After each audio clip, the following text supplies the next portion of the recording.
Ito yung manok na kahit hawakan mo, kahit ano, walang paki.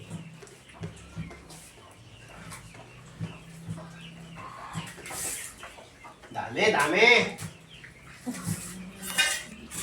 Ako, hindi man ako nakapaglinis ng kanilang, unas na lang mamaya. Ay, masal ba? Ito din, wala pa. Ito yung sisiw na wala rin paki, mga kagulay. Walang paki yan.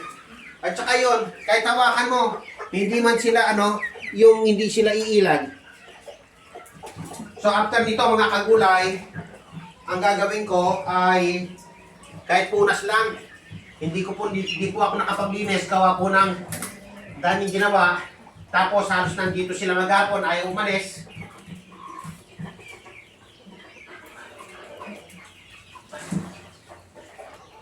Si Gray. Kain na doon, Gray. Gray, kain na ron. Ano kinain mo, Gray? Laki ng tiyan mo. So, sino? Kulang. So, bilang. Bilang po tayo, mga kagulay. Kapatid ni Miracle. 1, 2, 3. Saan pa? So, tama. 1, 2, 3. Ay, okay. Isa, dalawa. Kasi yung kapatid ni Miracle na isa. Yan, Yung black. Yan. Ay, ito. Isa, dalawa, tatlo. Tama. Kapatid ni Precious. 1, 2, 3. 1, 2, 3. 4. Ay, hindi. So, Tulo. tama. 1, 2, 3, 4, 5. Si Bunso. Si Bunso. 5. 1, 2, 3, 4. Asan pa yung isang black? 5. Tama. Si Silver. 2 orange. 5 malalaking itim. 1, 2, 3, 4, 5. Junior. Asan? Ayun. Junior. Tisoy. Ito, Bulacan. Imus. Si Imus. Asan si Imus? Asan si Imus? Asan si Imus? Yan, tatlo. 1, 2, 3. Ito, Imus. 1, 2, 3. Imus. Si Hulugan. Asan si Tansa?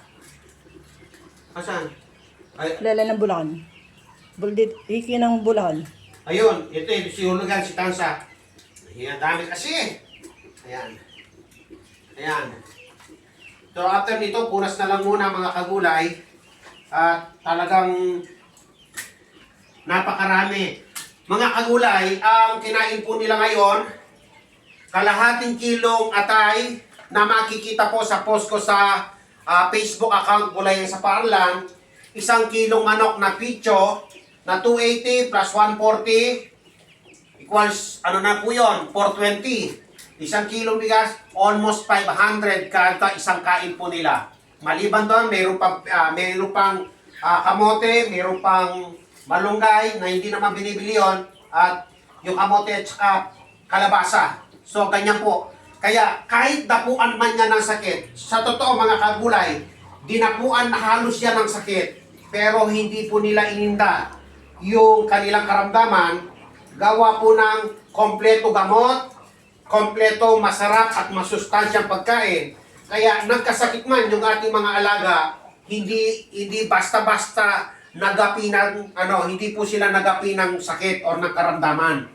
Kaya papansinin niyo yung pangangatawan, magaganda po yung mga pangangatawan nila. Tingnan nito, kung papansinin mo, pero ang bigat po niya, no? Simple yung katawan, ang bigat. Ito yung pinakamaliit dati, parang maliit na daga. Nung tinapon ito, parang maliit na daga. Ngayon, ang ganda po ng katawan niya. Tingnan niyo yung mga black na maliliit. Ang bibigat po niya. So, tingnan niyo itong si Precious, akala po namin, ay si Miracle, akala po namin mamamatay na. Nagkaroon ng amoebiosis yan. Yung mga kapatid niya, akala mo mamamatay na. Lalo na yon. Yon, nawala na ng gana, sapilitan na yung pagkain, sapilitan na yung pagbibigay ng gamot. Ngayon, tingnan niyo po kung kumain. Malakas. So, ganyan po yung binibigay ko. Ito, kaya hindi siguro umalis. Busog. Baka nakakain ng cat food ito. Si Gray. No, busog ka, no? Laki ng kakain, bigat. Laki ng tiyan. Oh. Ayaw niya. Busog eh. Nakita ko dun sa cat food eh. So, papansin ninyo mga kagulay, ay, doon ka, hindi ka kasali dyan. Ito yung sisiw na kahit hawakan mo, hindi po yan nawili rito. Hindi siya, doon kayo, page yung sa inyo eh. So, napakarumi po ng bahay. Hindi ako nakapaglinis. Gawa ng maraming trabaho. Pero bukas, pagdating ko galing sa nagpa-check ng corns, kahit pagod tayo, lilinisin po natin yan. Mga kagulay. Napakarami po nila. So, mayroon pa po dyan. Mayroon pang 3 kittens. Si Siomay dyan, wala pa po yung mga kittens. At ano po dyan, mayroon pa rin po tayong mga adapt din po sa mismong bahay po namin. Mayroon pa rin po akong adapt na nandun sa amin. So, kaya kung walang susuporta dun sa akin, sa pagkain ng nila, mapapabayaan po yan. Kaya, yung mga nagdo-donate sa gulayan, kung saan nilalaan po yung budget, marunong po tayong humawak ng budget mga kagulay. Yun ang magagaransya ko, marunong tayong humawak po ng budget. Kahapon, ang budget niya nasa 9,000. Nagpabili ako ngayon ng gamot, nasa 2,000 plus, pati pagkain. Kahapon din, nagpabili tayo ng supply. Pinagawa po natin ito, mga kagulay. Pinagawa po natin yan ng worth 4,500 pati labor. Yun nga lang, yung nagpakapon sa mga alaga po natin yan, nagbigay din kahapon ng 5,000. Kaya inuulit ko, sa linggong ito, mga kagulay, may nagbigay yung nasa 3,000, nasa 520, hindi ko nababanggitin yung pangalan, alam naman nila, yung saktong price po yan. May 150 at saka nga po yung 5,000 doon sa isang sponsor po natin yon. Yon, regular naman po nagbibigay po yon. Lalo na sa kapon. Halos siya po yung sumagot lahat ng kapon ng ating mga alaga. 15 na po yung nakapon dyan. Siya yung nag-shoulder. No? So kanina rin, sabi ko nga, bumili po tayo ng gamot nga kanina. Yung isang gamot lang ng antibiotic, 1,000. So busog na po yan. After po nila kumain mga kagulay, kukunin ko lang yan. Tapos wawalisin ko na lang muna.